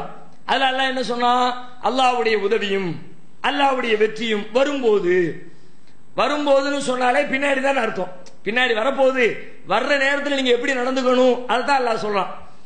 வராயித்தன் நாஸ யதுகுலூன ஃபீ தீனில்லாஹி அஃப்வாஜா, அல்லாஹ்வுடைய மார்க்கத்தில் மக்கள் கூட்டம் கூட்டமாக நுழைவதை நீங்கள் பார்க்கிற பொழுது, ஒருத்தர் 2 பேரா இல்ல, கூட்டம் கூட்டமா நுழைவாங்க. அதை நீங்க பாப்பீங்க. அப்படி பாக்குற நேரத்துல உங்க மனசு சஞ்சலப்பட்டுற கூடாது. நம்ம பெரிய ஆள் ஆயிட்டோம், நம்ம பேச்ச கேட்கறதுக்கு மக்கள் கூட்டம் கூட்டமா வர்றாங்க அப்படின்னு உங்களுடைய உள்ளத்துல ஒரு பெருமையோ ஆணவமோ வந்துடக்கூடாது. நீங்க என்ன செய்யணும் தெரியுமா? ஃபஸப்பிஹ் பிஹம்தி ரப்பிக வஸ்தக்ஃபிருஹு. அந்த மாதிரியான ஒரு சூழலை சந்திக்கிற பொழுது உமது இறைவனின் தூய்மையை பிரகடனப்படுத்துங்கள், அவனை புகழுங்கள், அவனிடத்திலே பாவ மன்னிப்பு தேடுங்கள், அவன் பாவங்களை மன்னிக்க கூடியவனாக இருக்கிறான் என்று சொல்லி, இதற்கு முன்னரே அல்லாஹ் ரப்புல் ஆலமீன் மக்கள் கூட்டம் கூட்டமாக இஸ்லாத்தை நோக்கி வருவார்கள் என்று அல்லாஹ் சொல்லி இருந்தான். இப்ப அதே மாதிரி மக்கள் கூட்டம் கூட்டமா வர்றாங்க. பனு ஹனீப் என்ற ஒரு கோத்திரத்தார், அப்துல் கைஸ் என்ற ஒரு கோத்திரத்தார், தௌஸ் என்ற பெயரில் ஒரு கோத்திரத்தார், சகீஃப் என்ற பெயரில் உள்ள ஒரு கோத்திரத்தார், ஃபர்வத் பின் அம்ர் என்று சொல்லப்படுகிற ஒரு கோத்திரத்தார், பனு ஆமிர் என்று சொல்லப்படுகிற ஒரு கோத்திரத்தார், தொய்யி என்ற பெயரில் உள்ள ஒரு கோத்திரத்தார். இதெல்லாம் குலங்கள், கூட்டம், குடும்பமா மொத்தமா எல்லாரும் வந்து சந்திச்சு இஸ்லாத்தை ஏற்றுக்கொண்டு இஸ்லாத்தினுடைய கடமைகளை தங்களுடைய ஊரில் போய் கடைபிடிக்க போகிறோம்னு சொல்லிவிட்டு வருகையும் போகுமாக இப்படியாக இருக்கிறார். அப்புறம் ரசூலுல்லாஹ் அல்லாஹ் சொன்ன அந்த கட்டளையை நிறைவேற்றாங்க. அல்லாஹ் என்ன சொன்னா? இந்த மாதிரி வரும் பொழுது உமது இறைவனை புகழ்ந்து துதிப்பீராக, அவனிடத்திலே பாவ மன்னிப்பு தேடுவீராக அப்படின்னு சொன்னால அதை ரசூலுல்லாஹ் நடைமுறைப்படுத்துறாங்க. அதற்கு பிறகு ஒவ்வொரு நேரத்தினுடைய தொழுகையில் ருக்கூவிலும் சுஜூதிலும் அதுவரைக்கும் சுபஹான ரப்பியல் அலா என்று சொல்லிக் கொண்டிருந்த, சுபஹான ரப்பியல் அலீம் என்று மட்டுமே சொல்லிக் கொண்டிருந்த நபிகள் நாயகம் ஸல்லல்லாஹு அலைஹி வஸல்லம் சுபஹானக அல்லாஹும்ம ரப்பனா வ பிஹம்திக அல்லாஹும்ம இக்ஃபிர்லி, சுபஹானக அல்லாஹும்ம ரப்பனா வ பிஹம்திக அல்லாஹும்ம இக்ஃபிர்லி, இப்படியே அதிகமா சொல்ல ஆரம்பிச்சாங்க. இது அல்லாஹ் சொன்னதை அப்படி நடைமுறைப்படுத்துறாங்க. சுபஹானக அல்லாஹும்ம, இறைவா நீ தூயவன். ஃபர்ஸ்ட் அல்லாஹ் தஸ்பீஹ் செய்ய சொன்னாம்ல, தஸ்பீஹ் சுபஹானக அல்லாஹும்ம ரப்பனா வ பிஹம்திக, உன்னை புகழுகிறோம். அல்லாஹும்ம இக்ஃபிர்லி, யா அல்லாஹ் என்னை மன்னித்து விடு. 3 விஷயம் சொன்னா அல்லாஹ் 3 ரசூலுல்லாஹ் சொல்லிட்டாங்க. உமது இறைவனை புகழணும், தஸ்பீஹ் செய்யணும், பாவ மன்னிப்பு தேடணும். அந்த 3ஐயும் ஒரு வரியில ரசூலுல்லாஹ் சொல்றாங்க. சுபஹானக அல்லாஹும்ம ரப்பனா வ பிஹம்திக அல்லாஹும்ம இக்ஃபிர்லி. அதே போல சுப்புஹுன் குத்தூசுன் ரப்புல் மலாயிகத்தி வர்ரூஹ் என்ற சொற்களை ருக்கூவிலும் சுஜூதிலும் அதிகமாக ரசூல் ஸல்லல்லாஹு அலைஹி வஸல்லம் சொல்ல ஆரம்பித்தார்கள். அல்லாஹ் ஒரு மிகப்பெரிய வெற்றியை நபிகள் நாயகம் ஸல்லல்லாஹு அலைஹி வஸல்லம் அவர்களுக்கு வழங்கிவிட்டார். இன்னும் சொல்ல போனால் இந்த நிகழ்வு நடந்து கொண்டிருக்கிற காலத்தை வரலாற்று ஆசிரியர்கள் என்ன சொல்றாங்கன்னு கேட்டா, இது ஹிஜ்ரி 8க்கு பிறகு 9ல நடக்கு. 8ல மக்கா வெற்றி கொள்ளப்பட்டுச்சு, 9ல மக்கள் கூட்டமா வந்துகிட்டு இருக்கிறாங்க. இந்த 9வது ஆண்டை பற்றி வரலாற்று அறிஞர்கள் எழுதுகிற பொழுது இந்த ஆண்டுக்கு ஒரு பெயர் வைக்கிறார்கள், சனத்துல் உஃபூத், கூட்டங்களின் ஆண்டு, குழுக்களின் ஆண்டு. குழுவா வந்தாங்கல்ல, அதனால இந்த ஆண்டுக்கு பேரே அப்படி ஒரு பேரை வைக்கிற அளவிற்கு இஸ்லாத்தினுடைய வளர்ச்சி தாறுமாறாக இருந்தது என்பதை பார்க்கிறோம். அதற்கு பிறகு அடுத்த ஆண்டு 9 ஹிஜ்ரி 9 ஓடிக்கொண்டே இருக்கிறது. இப்போ ரசூல் ஸல்லல்லாஹு அலைஹி வஸல்லம் அடுத்து மக்காவிற்கு சில பேரை அனுப்பி வைக்கிறார்கள். மதீனாவுக்கு வந்துட்டாங்கல்ல, இப்ப மீண்டும் மக்காவுக்கு ஹஜ்ஜுடைய காலம் வருகிறது. ஹஜ்ஜு காலத்துல சில விஷயங்களை போய் அறிவிப்பு செய்யுங்க. இப்ப நம்ம கண்ட்ரோல்ல வந்துருச்சு, வந்த பிறகு இஸ்லாமிய அடிப்படையை அங்க நிலைநாட்டணும். ஏன்னா விட்டுட்டு வந்துட்டோம், பழைய மாதிரி அவங்க இருந்துகிட்டு இருப்பாங்க. அவங்களுடைய வழிபாடு, காபாவில் செய்யக்கூடிய காரியங்கள் எல்லாம் நம்முடைய இஸ்லாமிய அடிப்படையில் இருக்கும்னு சொல்ல முடியாது. அங்க இருந்து நடைமுறைப்படுத்தினா தானே செய்வாங்க. விட்டுட்டு வந்துட்டா பழைய மாதிரி செய்வாங்கல்ல. அதனால அங்க என்ன செய்யணும், எப்படி இருக்கணுங்கிற விஷயங்களை பிரகடனப்படுத்துவதற்காக அடுத்த ஹஜ்ஜிலே ரசூல் ஸல்லல்லாஹு அலைஹி வஸல்லம் சில ஆட்களை அனுப்பி வைக்கிறார்கள். அதுல பிரதானமா யாரு தலைவராக செல்கிறார் என்றால் அபூபக்கர் சித்திக் அவர்கள். அவர்களுடைய தலைமையில அபூ ஹுரைரா இன்னும் சில பேர் எல்லாத்தையும் சேர்த்து அனுப்பி விட்டு நீங்க போங்க, போய் பிரகடனம் செய்யுங்க. என்ன பிரகடனம் செய்யணும் அப்படின்னு கேட்டா அவங்க சொல்றாங்க, அபூ ஹுரைரா அவர்கள் சொல்கிறார்கள், நபிகளார் சொல்லி அந்த பிரகடனத்தை நாங்கள் மினாவிலே ஹஜ்ஜுக்கா வேண்டி மக்கள் கூடிய அந்த மினாவில் வைத்து நாங்கள் அறிவிப்பு செய்தோம். என்ன பிரகடனம்? அல்லா யஹுஜ்ஜ பஅதல் ஆமி முஷ்ரிகுன், இந்த ஆண்டுக்கு பிறகு இறைவனுக்கு இணை கற்பிக்கக்கூடிய யாரும் ஹஜ்ஜுக்கு வரக்கூடாது. ஹிஜ்ரி 9ல தான் தடை செய்யப்படுகிறது. இதுக்கு பிறகு முஷ்ரிக்குகளுக்கு ஹஜ் செய்யக்கூடிய அனுமதி கிடையாது, யாருக்கும் அனுமதி கிடையாது. வலா யதூஃப பில் பைத்தி உரியானும், அதுபோல நிர்வாணமாக தவாஃப் செய்வதற்கும் அனுமதி கிடையாது. அது வரைக்கும் அந்த வேலையை தானே பார்த்துக்கிட்டு இருந்தாங்க, பெரிய புனிதம் வழிபாடுன்னு சொல்லி சொன்னா நிர்வாணமா காபா தவாஃப் பண்ணிக்கிட்டு இருந்தாங்க. அதையும் தடுக்கிறாங்க. வலா யதூஃப பில் பைத்தி உரியானும், இனிமே தவாஃப் செய்வதற்கு, நிர்வாணமாக தவாஃப் செய்வதற்கு அனுமதி கிடையாது. இதையெல்லாம் போய் மக்காவில் நீங்க அறிவிப்பு செய்யுங்க அப்படின்னு அனுப்பி விடுறாங்க. இவங்க போய்கிட்டு இருக்கு, இதை சொல்வதற்கு முன்னாடியே போய்கிட்டு இருக்கிற வழியிலேயே குர்ஆன்ல இருந்து சில வசனங்கள் அல்லாஹ் இறக்கி வைக்கிறான் மதீனாவுல ரசூலுல்லாஹ்வுக்கு. என்ன வசனம்? 9வது அத்தியாயத்தினுடைய ஆரம்பத்தில் வரக்கூடிய வசனங்கள். பராஅத்தும் மினல்லாஹி வ ரசூலிஹி இலல்லதீன ஆஹத்தும் மினல் முஷ்ரிகீன் ஃபஸீஹு ஃபில் அர்லி அர்பஅத அஷூரின் வஅலமு அன்னக்கும் கைரு முஜிஸில்லாஹ். இது ஒரு பெரிய பிரகடனம். இதுல என்ன சொல்லப்படுகிறது? பராஅத்தும் மினல்லாஹி வ ரசூலிஹி, அல்லாஹ்வும் அவனது தூதரும் விலகிக் கொள்கிற பிரகடனம். இலல்லதீன ஆஹத்தும் மினல் முஷ்ரிகீன், நீங்கள் முஷ்ரிக்குகளிடத்திலே செய்து கொண்ட உடன்படிக்கை இருக்குதே, அந்த உடன்படிக்கையிலிருந்து விலகிக்கிறோம். இனிமே நமக்கு இடையில இந்த உடன்படிக்கை எல்லாம் செல்லுபடி ஆகாது அப்படின்னு டிக்ளேர் பண்ணி நீங்க உங்க ரூட்ல போங்க, நாங்க எங்க ரூட்ல போறோம் என்று சொல்லக்கூடிய ஒரு பிரகடனம். அல்லாஹ் அப்படியே தான் ஆரம்பிக்கிறான். ஃபஸீஹு ஃபில் அர்ல், நீங்கள் இந்த பூமியிலே, இந்த ஊரிலே சுற்றி திரியுங்கள். அர்பஅத அஷூரின், 4 மாதங்களுக்கு. உங்களுக்கு 4 மாதம் கெடு இருக்கிறது, அது வரைக்கும் நீங்க இங்க இருக்கலாம், பிரச்சனை இல்லை. வஅலமு அன்னக்கும் கைரு முஜிஸில்லாஹ், அறிந்து கொள்ளுங்கள் நீங்கள் அல்லாஹ்வை தோல்வியுடைய செய்ய முடியாது. வஅன்னல்லாஹ முஹ்ஸில் காஃபிரீன், அல்லாஹ் காபிர்களை இழிவுபடுத்துவான் என்று 4 மாசம் தான் டைம். இதுக்கு மேல அக்ரிமெண்ட் கிடையாது. அக்ரிமெண்ட் முறிச்சாச்சு. பொதுவாகவே ஒரு ஒப்பந்தம் போட்டு அந்த ஒப்பந்தத்தை முறிக்கிறதா இருந்தா சொல்லிட்டு முறிக்கணும். நேர கூப்பிட்டு பேசி சரிப்பட்டு வராதப்ப 2 பேரும் சேர்ந்து பிசினஸ் பண்றோம், அதுல உடன்பாடு வரல, ஏதோ சிக்கல் வருது அப்படின்னா இவன் சரிப்பட்டு வர மாட்டான், நம்ம லேசா சைட்ல கொஞ்சம் அமௌண்ட் கரெக்ட் பண்ணிக்கிட்டே இருப்போம் இப்படின்னு உள்வேலை பார்த்துட கூடாது. கூப்பிட்டு உட்கார வச்சு சரிப்பட்டு வராது, நீ உன் ரூட்ல போ, நான் என் ரூட்ல போறேன், ஒன்னு நீ கடை எடுத்துக்க அல்லது நான் கடை எடுத்துக்கிறேன், நீ இவ்வளவு அமௌண்ட் கொடு, என்னத்தையும் ஒண்ணு பேசி ஃபைனல் பண்ணிடணும். அதை செய்யாம நீ செஞ்சல, அதனால நான் உள்ளுக்குள்ள பார்த்தேன், இந்த உள்வேலை பார்க்கறதுக்கு அனுமதி கிடையாது. அதனால அல்லாஹ் தெளிவா டிக்ளேர் பண்ணிட்டான், பராஅத்தும் மினல்லாஹி வ ரசூலி, அல்லாஹ்வும் ரசூலும் விலகிக் கொள்கிற பிரகடனம். இதுவரைக்கும் அக்ரிமெண்ட் இருந்துச்சு, இனிமே உங்களுக்கு எங்களுக்கு இடையில ஒப்பந்தம் கிடையாது அப்படின்னு தெளிவாக அறிவிக்கக்கூடிய வசனம் ரசூலுல்லாஹ்வுக்கு ஏறாங்குது. உடனே ரசூல் ஸல்லல்லாஹு அலைஹி வஸல்லம் அலி ரலியல்லாஹு அன்ஹுவை கூப்பிடுறாங்க. கூப்பிட்டு நீங்க போங்க, ஏற்கனவே ஒரு டீம் போயிருக்கிறாங்க, நீங்களும் போய் இந்த செய்தியையும் கூடுதலாக மக்காவிலே அறிவிப்பு செய்யுங்கள் அப்படின்னு சொல்லி அனுப்புறாங்க. அலி ரலியல்லாஹு அன்ஹு அவர்களும் வந்து இந்த செய்தியை மக்கள் மத்தியிலே பிரகடனப்படுத்துகிறார்கள். ஹிஜ்ரி 9 நடைபெறக்கூடிய நிகழ்வு இது. அதற்கு பிறகு ஹிஜ்ரி 10வது ஆண்டில் நபி ஸல்லல்லாஹு அலைஹி வஸல்லம் அவர்கள் ஹஜ் செய்வதற்கான பயணத்தை மேற்கொள்கிறார்கள். 9 அபூபக்கர் சித்திக் இவங்களாம் ஹஜ்ஜுக்கு வந்துட்டாங்க. ஹிஜ்ரி 10 அடுத்த ஆண்டு நபிகள் நாயகம் ஸல்லல்லாஹு அலைஹி வஸல்லம் அவருடைய வாழ்வின் இறுதி கட்டம் அப்படியே நெருங்கிட்டாங்க. ரசூல் ஸல்லல்லாஹு அலைஹி வஸல்லம் அவர்கள் 570-71 பிறந்த அல்லாஹ்வுடைய தூதர் 62 ஆண்டுகளை கடந்து 63வது ஆண்டை நெருங்குகிற கடைசி ஆண்டு. அந்த ஆண்டிலே ரசூல் ஸல்லல்லாஹு அலைஹி வஸல்லம் ஹஜ்ஜுக்கு செல்வதற்காக அறிவிப்பு செய்கிறார்கள். நபிகள் நாயகத்தோடு சேர்ந்து ஹஜ்ஜுக்கு செல்ல வேண்டும் என்று ஏராளமான மக்கள் ஹஜ்ஜுக்காக புறப்படுகிறார்கள். துல்காதா மாதம் 25 அல்லது 26வது நாள் ரசூல் ஸல்லல்லாஹு அலைஹி வஸல்லம் ஹிஜ்ரி 10 துல்காதா 25 அல்லது 26 நபிகள் நாயகம் தன்னுடைய பயணத்தை கிளப்புகிறார்கள். மக்கள் எல்லாம் சேர்ந்திருக்கிறாங்க. எவ்வளவு மக்கள் சேர்ந்திருக்கிறார்கள் அப்படின்னா ஜாபிர் ரலியல்லாஹு அன்ஹு சொல்றாங்க, ஏன்னா நம்ம கடைசியா ஃபத்ஹு மக்காவுக்கு வரும்போது சொன்னோம் 300 பேரா இருந்த எண்ணிக்கை 300 2000 ஆகி 3000 ஆகி 5000 ஆகி எக்கச்சக்கமான 10,000 தோழர்களோடு நபிகள் நாயகம் வந்தார்கள் என்று சொன்னோம். இப்ப ரசூல் ஸல்லல்லாஹு அதுக்கு பிறகு இந்த ஓராண்டு இடைவெளியில கூட்டம் கூட்டமாக இஸ்லாத்தை நோக்கி மக்கள் வந்த பிறகு அந்த 10,000 எண்ணிக்கை எவ்வளவு பல்கி பெருகி இருக்கிறது என்று சொன்னால் ஜாபிர் ரலியல்லாஹு அன்ஹு சொல்கிறார்கள், நபிகள் நாயகத்துடைய வலப்புறத்திலே இடப்புறத்திலே முன்புறத்திலே பின்புறத்திலே எங்கு பார்த்தாலும் கண்ணுக்கு எட்டிய தூரம் மக்கள் கூட்டம் தான். கண்ணுக்கு எட்டின தூரம் எங்க பார்த்தாலும் மனித தலைகளாக காட்சி அளித்தது நபிகளாருடைய ஹஜ் பயணத்திலே.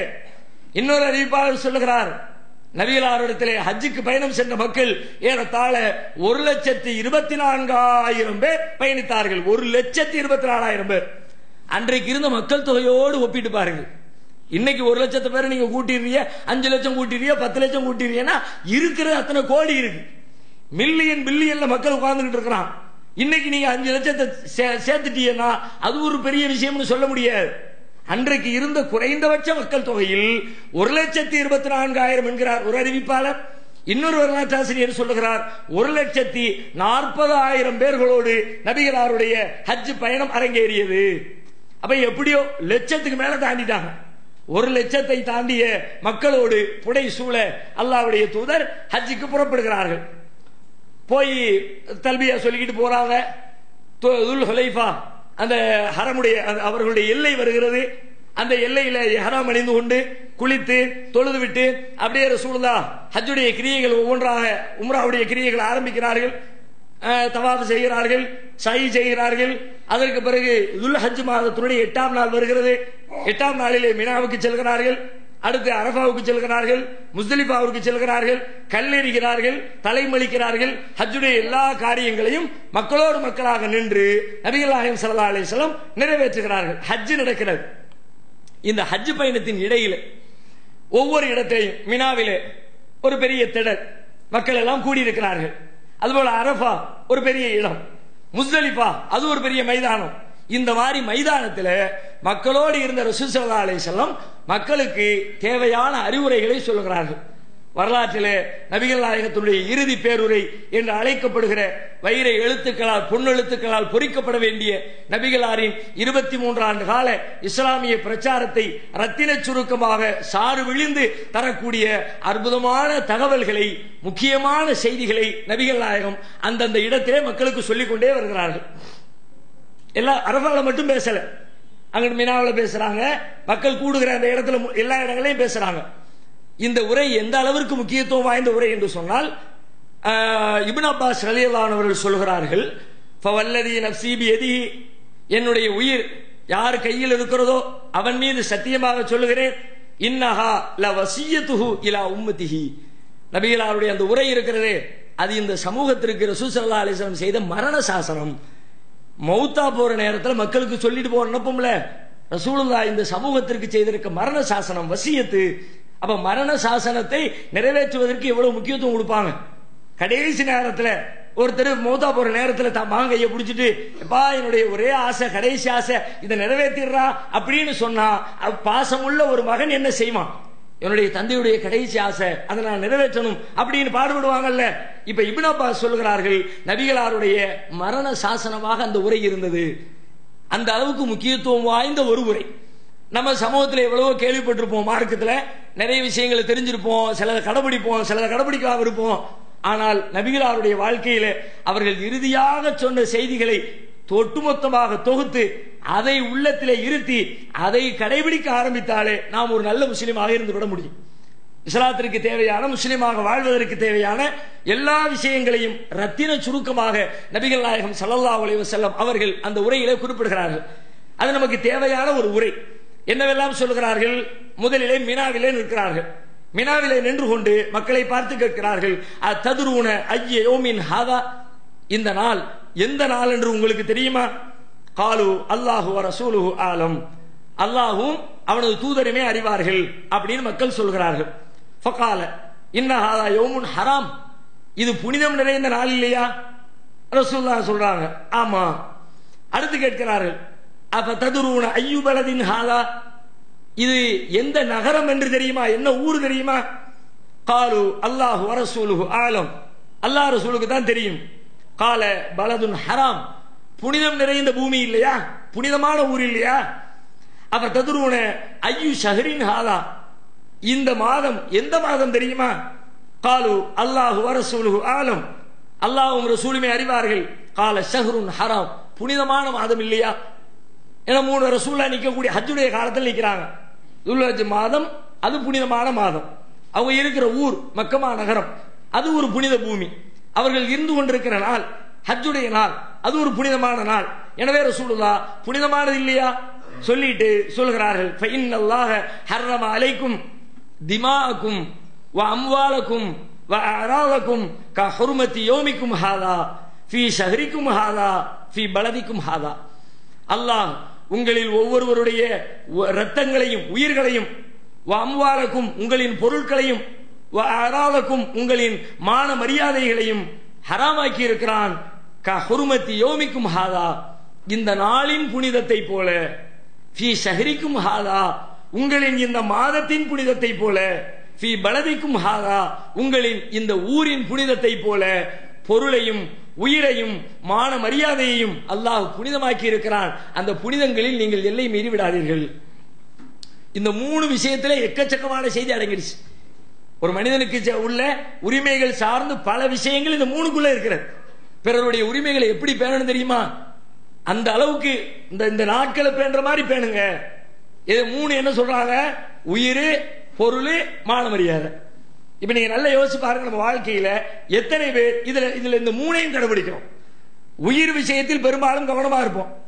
பெரும்பாலும் எடுத்த எடுப்புல கொலை பண்றது அப்படியெல்லாம் இருக்காது, அது ரொம்ப கம்மி.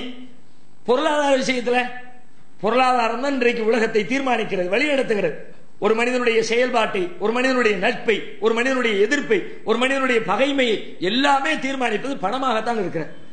பணத்துக்காக வேண்டி யாரையும் விளக்கலாம், பணத்தை பெறுவதற்காக எந்த அநியாயமும் செய்யலாம் என்ற எல்லைக்கு மக்கள் இருக்கிறார்களா இல்லையா? பக்கத்து வீட்டுக்காரனோடு சண்டை என்னன்னு பார்த்தா ஒரு ஜான் இடத்தை எடுத்துக்கிட்டான், அவனுக்கு சொந்தமான இடத்தை நம்ம எப்படி எடுக்கிறது? ரசூலுல்லாஹ் இறுதி பேர்ல என்ன சொன்னாங்க? அடுத்தவன் பொருள் உனக்கு ஹராம், அதனை எல்லை மீறிடாத.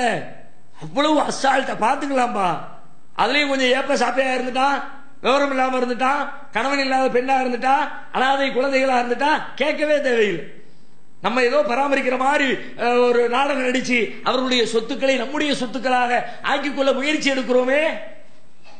நபிகளாருடைய இறுதி பேரையில் அவர்கள் சொன்ன வசியத்து என்ன?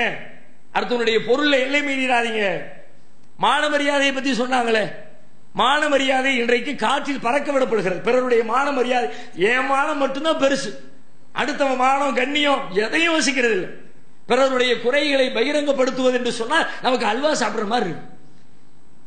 அதுவும் இன்றைக்கு இருக்கிற நவீன உலகத்தில் இந்த பேஸ்புக், வாட்ஸ்அப், முந்தியெல்லாம் ஒரு மனிதனுடைய மானத்தோடு விளையாட வேண்டும் என்று சொன்னால் ரொம்ப சிரமம். ஒரு ஆள்கிட்ட சொல்லலாம், 2 ஆள்கிட்ட சொல்லலாம், 10 பேர்கிட்ட சொல்லலாம். 100 பேர்கிட்ட அந்த செய்தி போகணும்னா 2 நாள் ஆகும். இவர் அவர்கிட்ட சொல்லி, அவர் அவர்கிட்ட சொல்லி, அவர் அவர்கிட்ட சொல்லி ஒரு ஊர் முழுக்க ஒரு செய்தி, கெட்ட செய்தி பரவுவதற்கு 2 நாள் தேவைப்படும். ஆனால் இன்றைக்கு 2 கோடி பேரிடத்திலே செல்வதற்கு 2 நிமிடம் போதும், 2 செகண்ட் போதும். ஒருத்தர் பத்தியான ஒரு தப்பான மெசேஜை டைப் பண்ணி ஒரு கிளிக் முடிஞ்சிருச்சு. எத்தனை பேர் இதை பார்ப்பார்கள்? அவனை பத்தி தெரியாம விசாரிக்காம, நமக்கு பிடிக்கலங்கிற ஒரே காரணத்துக்காக நம்முடைய எதிரி அவனை பத்தி எப்படியா டேமேஜ் பண்ணணும், அவதூறா பரப்புறது, பொய்யா பரப்புறது. கேட்டா ரொம்ப சிம்பிளா பதில் சொல்லுவோம், அது எனக்கு வந்துச்சு நான் ஃபார்வேர்டு பண்ணுங்க. என்ன ஃபார்வேர்டு? அப்ப உங்களுக்கு பதில், உங்களுக்கு பொறுப்பு இல்லையா? சரி, உங்களுக்கு வந்தது ஃபார்வேர்டு செய்திகள் என்றால், இதே போன்ற ஒரு செய்தி உங்கள் தாய் விஷயத்திலோ, உங்கள் சகோதரி விஷயத்திலோ, உங்கள் மகள் விஷயத்திலோ யாரோ ஒருத்தர் அனுப்பி விட்டா வந்துச்சு ஃபார்வேர்டு பண்ணுவேன்னு பண்ணுவீங்களா? உங்க விஷயத்தை பத்தி வருது பண்ணுவீங்களா ஃபார்வேர்டு? எவனோ அனுப்புனா நான் ஃபார்வேர்டு பண்ணுனேன் அப்படின்னா உங்களுக்கு வரும்போது வலிக்கல, அடுத்தவனுக்கு இப்படித்தானே வலிக்கும். அதுதான் சொல்ல. கொஞ்சம் யோசிச்சு பாருங்க. இதையெல்லாம் கவனிக்கிற ஒரு சமூகமாக இருந்தால் நம்முடைய சமூகம் எப்படி இருக்கும், இந்த உலகம் எப்படி இருக்கும்? இதை பார்த்துட்டே வருவாங்க இஸ்லாத்துக்கு. அடுத்தவங்களை பத்தி சும்மாலாம் பேச மாட்டாங்கப்பா. முஸ்லீம்னா உள்ளதை பேசுவான், நேருக்கு நேர் பேசுவான், முதுகுக்கு பின்னாடி பேச மாட்டான். நம்மகிட்ட இல்லாம போயிடுச்சு. ரசூலுல்லாஹ்வுடைய அந்த இறுதி பேரையில சொன்ன உபதேச நடைமுறை இல்லையே. வயலுள்ளி குள்ளி ஹுமசத்தில் லுமசா, குறை கூறி கொண்டும் புறம் பேசிக் கொண்டும் திரியக்கூடியவர்களுக்கு கேடுதான் அப்படின்னு எல்லாம் எச்சரிக்கிறானே. புறம் பேசுகிறவர் தன்னுடைய சகோதரனின் மாமிசத்தை சாப்பிடுவதற்கு சமம் என்கிறார்களே. திருமறை குர்ஆன் சொல்லுகிறது, மறுமை நாளில் செம்பாலான நகங்களால் தன்னுடைய மேனியிலே கீறி கிழித்துக் கொள்வார்கள். மேராஜ் பயணத்தில் சூழலா பார்த்தாங்களே, ஜிப்ரீல் என்ன சொன்னாரு? யார் இவங்களுக்கு கேட்ட என்ன சொன்னார்? இவர்கள் தான் மனிதர்களுடைய இறைச்சியை சாப்பிட்டவர்கள். இறைச்சி சாப்பிட்டோம்னா கறி அறுத்து தின்னவை இல்லை. அவர்களுடைய மான மரியாதையோடு விளையாண்டவர்கள். அப்ப இந்த ரமலான்ல நம்ம உறுதி எடுக்கணும். நம்ம இருக்கிற சமூக அமைப்பு ஒரு 90% டேமேஜ் ஆயிடுச்சு இந்த விஷயத்துல. சில விஷயங்கள் டேமேஜ் ஆகாமல் நாம பாதுகாத்து கொண்டிருந்தாலும் கூட, இந்த புறம் பேசுகிற விஷயத்துல, பிறருடைய மான மரியாதைகளை விளையாடுகிற விஷயத்துல 90% டேமேஜ் ஆயிடுச்சு. அப்படிப்பட்ட ஒரு சமூகத்துல வேற வழி இல்ல. அப்படி போனோம்னா இன்னும் நாசமா போயிடுவோம். சீர்திருந்தணும், நம்மை நாமே திருத்திக் கொள்ளணும். குறைந்தபட்சம் நம்முடைய வாயை அடக்குவோம். யாராவது பேசினா தலையாட்டாம இருப்போம். நம்ம பக்கத்துல வந்து பேசுவாங்க, அவங்க தந்தை என்ன செய்வான், இந்த மாதிரி நீங்க பொறுப்பு சாட்டாதீங்க, அது முறை கிடையாது என்று நபிகள் நாயகம் ஸல்லல்லாஹு அலைஹி வஸல்லம் மக்களுக்கு எச்சரிக்கிறார்கள். மேலும் சொல்கிறார்கள், அலா மக்களை அறிந்து கொள்ளுங்கள், இன்னல் முஸ்லிம் அகுல் முஸ்லிம், ஒரு முஸ்லிம் இன்னொரு முஸ்லிமுக்கு சகோதரன். ஃபலைஸ யஹில்லு லி முஸ்லிமின் மின் அஹீஹி ஷைஉன் இல்லா மா ஹல்ல மின் நஃப்ஸிஹி.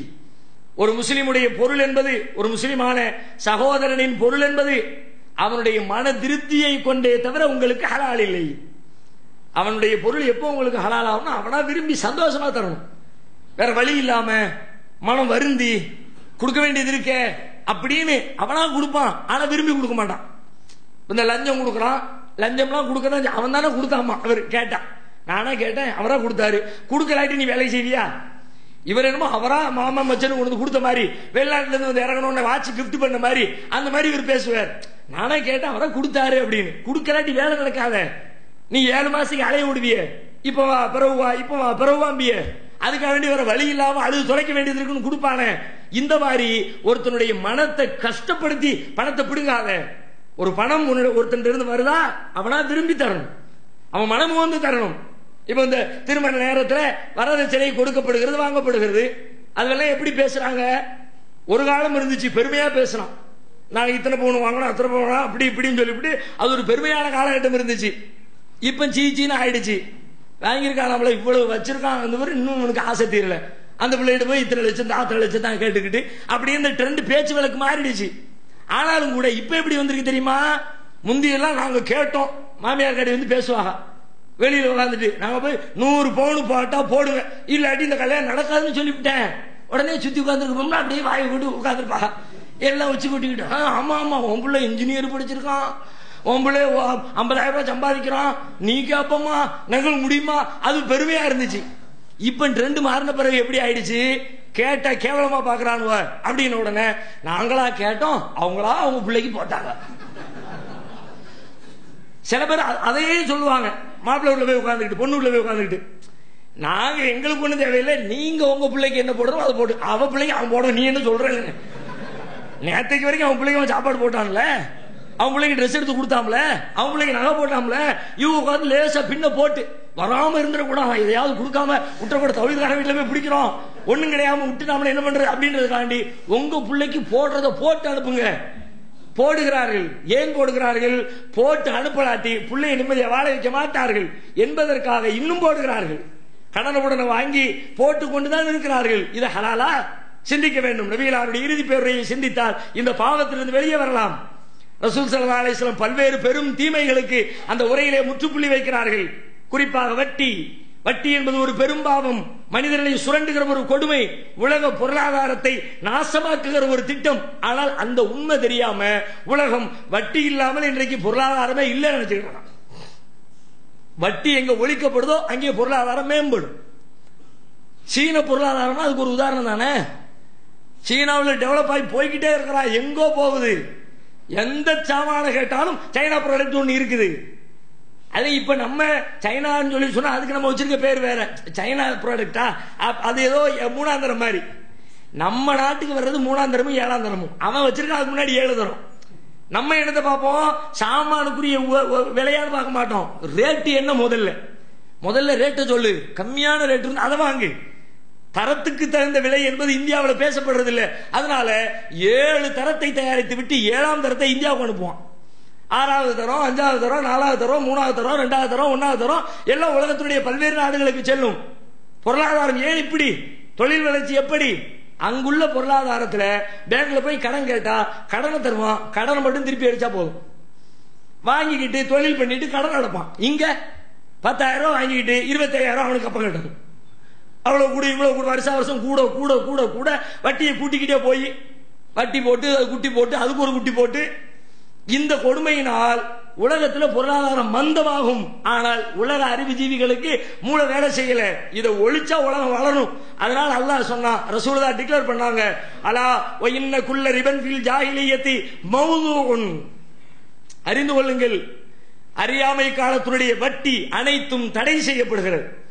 வட்டி என்பது அறியாமை கால செயல்பாடு. அதனாலதான் சொல்றாங்க அறியாமை கால வட்டி அனைத்தும் தடை செய்யப்படுகிறது. லக்கும் ரூஸ் அம்வாலிக்கும். சரி, இப்ப கொடுக்கல் வாங்கல் பண்ணிருப்போமே, ஒருத்தட்டு பணம் கொடுத்திருப்போமே, என்ன பண்றது? கொடுத்த பணம் என்னமோ அதை வாங்கிக்க, அசல் உங்களுக்குரியது. லா ததுலிமூன், அநியாயம் செய்யாதீர்கள். ஒலா துலமூன், அநீதம் செய்யப்பட மாட்டீர்கள். சொல்லிட்டு சொல்றாங்க கைரை ரிபல் அப்பாஸ் இப்னு அப்துல் முத்தலிப் ஃபைன்னஹு மௌதுஉன் குல்லுஹு. இதை என்னுடைய குடும்பத்திலிருந்து ஆரம்பிக்கிறேன். ஒரு சட்டத்தை போட்டுட்டு அந்த சட்டத்தை உலகம் எப்படி செய்யும் தெரியுமா? சட்டம் எல்லாம் உங்களுக்கு போட்ட எங்களுக்கு கிடையாதுன்றான். தலைவர்கள் போட்டுட்டு அது உலகத்துக்கு, அது எங்க குடும்பத்தை கட்டுப்படுத்தாதுமா. ரசூல் ஸல்லல்லாஹு அலைஹி வஸல்லம் உல்டாவாக முதலில் சட்டத்தை என்னிலிருந்து ஆரம்பிக்கிறேன். என்னுடைய பெரிய தந்தை அப்பாஸ் கொடுக்கல் வாங்கல் செய்து கொண்டிருக்கிறார், வட்டி பிசினஸ் பண்றாரு. அவற்றிலிருந்து பணம் வாங்கி இருக்கிறீங்க, வாங்கிய அசலை திரும்ப செலுத்துங்கள், அவருக்கு கொடுக்க வேண்டிய வட்டி ரத்து செய்யப்படுகிறது. அடுத்து சொல்றாங்க பழிவாங்குதல். பழிவாங்குவது என்பதே பிழைப்பாக இருந்தது அந்த மக்களுக்கு. ரசூலுல்லாஹ் அந்த பழிவாங்குறத பத்தி பேசுறாங்க. அலா வ இன்ன குல்ல தமின் கான ஃபில் ஜாஹிலியத்தி மௌதுஉன். அறியாமை காலத்தினுடைய பழிவாங்கல்கள் அனைத்தும் ரத்து செய்யப்படுகிறது. கடந்த காலத்துல ஒரு ஆளு ஒருத்தரை கொன்னுட்டாருன்னா அதுக்காக வேண்டி இப்ப நான் கொல்ல போறேன்னு யாரும் வராத, இன்னையோடு முடிஞ்சிருச்சு. பழிவாங்குதல் என்பது இப்போதைக்கு முடிஞ்சிருச்சு. அதுக்கு பிறகு மீண்டும் ஒருத்தவனை கொலை பண்ணாங்கன்னா அது வேற செய்தி, அதை விசாரிச்சு சரி பண்ணணும். அறியாமை கால கொலைக்காக இப்ப யாரும் வந்து நிக்காத சொல்லிட்டு அதையும் என்னுடைய குடும்பத்திலிருந்து ஆரம்பிக்கிறேன். எங்க குடும்பத்துல நாங்க பழிவாங்க வேண்டிய பாக்கி ஒண்ணு இருக்குது. அப்துல் முத்தலிபுடைய பேரன் ரபியாவுடைய மகன் ஹாரிஸை ஹுதைல் என்ற கோத்திரத்தார் கொலை செய்து விட்டார்கள். அந்த கொலைக்கு பழிவாங்கப்படாமல் இருக்குது. எங்க குடும்பம் இன்னும் துடிச்சுக்கிட்டு இருக்குது. நம்ம பிள்ளைய கொண்டுட்டான், என்னன்னு வாங்கணும், அதுக்கு பழி தீர்க்கணும் பேசிக்கிட்டு இருக்கிறாங்க. பழி தீர்க்கப்படாது, அதை நான் ரத்து செய்கிறேன், நாங்கள் பழி வாங்கவில்லை, தன்னுடைய குடும்பத்தில் அறிவிக்கிறார்கள். அடுத்து சொல்றாங்க யா அய்யுஹன்னாஸ், மனிதர்களே, அலா இன்ன ரப்பக்கும் வாஹிதுன், உங்களின் இறைவன் ஒருவனே. இறைவன் ஒருவனே. எப்ப பார்த்தாலும் ரசூலுல்லாஹ் எங்க சுத்தினாலும் இதை சொல்லாம இருக்க மாட்டான். ஏன்னா இதை சொல்லத்தானே வந்தாங்க. அவங்க சொல்ல வந்த செய்தியில பிரதானமான செய்தி இறைவன் ஒருவன், அவனை மட்டுமே வணங்குங்கள், அவனை தவிர யாரையும் வணங்காதீர்கள். இதை சொல்லாம ரசூலுல்லாஹ்வுடைய பிரச்சாரம் நகராது. ரசூலுல்லாஹ் சொல்றாங்க இன்ன ரப்பக்கும் வாஹித், உங்கள் இறைவன் ஒருவனே. வ இன்ன அபாக்கும் வாஹித், உங்களின் தந்தையும் ஒருவரே. உங்களை பெற்றெடுத்த ஆதி தந்தை இருக்கிறாரே ஆதம் அலைஹிஸ்ஸலாம், தந்தையும் ஒருவரே. லா ஃபضل அரபியின் அலா அஜமியின் வலா அஜமியின் அலா அரபியின், உங்களில் அரபி மொழி பேசுகிற எவருக்கும் அரபி அல்லாதவரை விட எந்த சிறப்பும் இல்லை, அரபி அல்லாத எவருக்கும் அரபி மொழி பேசுகிறவர் மீது எந்த சிறப்பும் இல்லை. எல்லா மனிதர்கள். மொழியில என்ன வேறுபாடு இருக்கு?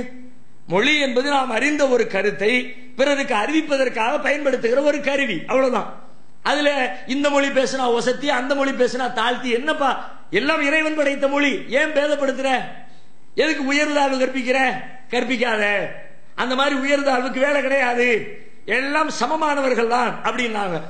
ஆனா நம்ம ஊர்ல இன்னைக்கு பாருங்க, மொழியின் அடிப்படையில் இப்பவும் ஒரு கூட்டம் பேதப்படுத்துகிறது. உருது பேசுற மக்கள் இருக்கிறாங்கல்ல, அவங்கள இன்றைக்கும் ஒரு கணிசமான மக்கள் உருது பேசுறவங்க தான் முஸ்லீம்கள். மற்றவங்க முஸ்லீமே இல்லை, அவங்களாம் நம்மளாம் முசல்மான். அவர் சொல்றான் நம்மளாம் முசல்மான். அப்ப மற்றவங்களாம் அந்த மாதிரி அவர்களை ஒரு நல்ல முஸ்லீம்கள் என்றே ஏற்றுக்கொள்ளாத அளவிற்கு உருது பேசக்கூடியவர்கள் தங்களை உயர்ந்த முஸ்லீம்களாக இன்றைக்கும் பல பேர் கருதி கொண்டிருக்கிறார்கள். நான் கோயம்புத்தூருக்கு ஒரு தடவை கூட்டத்துக்கு போயிருந்தேன். ஒரு உருது பேசுற ஏரியா போல இருக்கு, கொஞ்சம் மொழிவெறி ரொம்ப ஜாஸ்தியா இருக்கு, பேசி விடுங்கன்ட்டாங்க. நான் பேசிட்டு வந்துட்டேன். 4 நாளைக்கு என்ன தூங்க விடல. போன போட்டு போட்டு அந்த மகனை அப்படிப்பட்ட இப்படி பண்ணிடுமோ வந்து பாடுறா, கோயம்புத்தூருக்குள்ள இனி காலை வைக்க முடியுமா, களை எடுக்கிறோம் கால் எடுக்கிறோம்னு 4 நாளைக்கு அறுத்து தீத்தாங்க. என்னன்னு கேட்டா உருது மொழியை பத்தி பேசிட்டோம். நீ என்ன பேசணுங்கிற பெருசா ஒண்ணும் பேசிடல. சரி, ஒருத்த மொழி வெறி கொண்டாமனா யாரு மொழியில வெறி கொள்ள நியாயம் இருக்கு? யாருமே கொல்ல கூடாது. ஒரு பேச்சுக்கு இவன் மொழியில வெறி பிடிச்சவனா இருக்கிறதுக்கு நியாயம் இருக்குன்னா யாருக்கு இருக்கணும்? அந்த மொழியை படிச்சு மொழியில புலமை பெற்று மொழியில உள்ள நுணுக்கங்களை கற்று அதையெல்லாம் மக்களுக்கு பயன்படுத்தி அவன் தானே அதுல பெருமை அடிக்கணும். இப்ப உருதை வச்சுக்கிட்டு பெருமை அடிக்கல. உங்க உருதுடைய லட்சணம் என்னன்னு கேட்டேன். உங்க உருதுடைய லட்சணம் என்ன? உருது உருதாவே இல்ல, தமிழ பூரா பேசிவிட்டு உருதுங்கிறா. அதுக்கு உதாரணத்துக்கு ஒண்ணு பாருங்களேன். அறியாத தேசமே தெரியாம ஆகையா, சுத்தி சுத்தி தேக்கியா தூ பச்சை பச்சை மரம் தா. நான் சொல்றது புரிஞ்சுதா இல்லையா? எல்லாத்துக்கும் புரிஞ்சிச்சு. ஆனா நான் பேசுறது உருது, நீங்க நம்பணும்.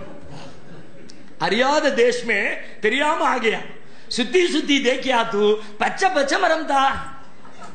ஏடா இருக்கிறது பூரா தமிழ் வார்த்தை. அந்த மே அந்த ஹே அந்த தா அந்த தீய போட்டோட உருதாயிருமா? பள்ளமே மாடு கிருக்கையா, தும் கொம்பு பக்கடோ மை வால் பக்கடுதும். மாடு பள்ளம் எல்லாம் தமிழா இருக்கும். நீ கொம்ப பிடிக்கணும் எல்லாம் தமிழ். ஆனா கேட்டால் பேர் உருது. இந்த லட்சணத்துல வச்சுக்கிட்டு நீ பெருமை அடிக்கிறிய என்று கேட்டதற்காக வேண்டி அப்படி போன் கால் போட்டு கொன்று எடுத்தார்கள். ஆனா இதுல அவர்கள் பெருமை அடிக்க என்ன இருக்கு? அன்னைக்கே சொல்ல முற்றுப்புள்ளி வச்சுட்டாங்க. இதுக்கு மேல யாரும் மொழியை வச்சு பெருமை அடிக்காத. இன்னும் சொல்ல போனால் பெருமை அடித்துக் கொண்டிருந்த ஒரு சமூகத்தின் தலைவர் அந்த சமூகத்திலிருந்து வந்து அதற்கு எதிராக பேசுகிறார்கள். இந்த மொழிதான் உயர்வுன்னு சொல்லிக்கிட்டு இருக்க நேரத்தில் அந்த மொழியிலிருந்து தாழ்த்தப்பட்ட சமூகத்திலிருந்து ஒரு தலைவர் வந்து தாழ்த்தப்பட்டவர் என்று சொல்லாதே என்பது பெரிய விஷயம் கிடையாது. உயர்ந்த சமூகமாக கருதப்பட்டதிலே இருந்து வந்து மனுஷனை தாழ்த்தாதன்னு சொல்றது இருக்க அதுதான் பெருசு. ரசூல் ஸல்லல்லாஹு அலைஹி வஸல்லம் அப்படி சொல்றாங்க. அன்றைக்கு அவர்கள் அந்த சமூகத்திலே உயர்ந்தவர்களாக கருதப்பட்ட மொழி.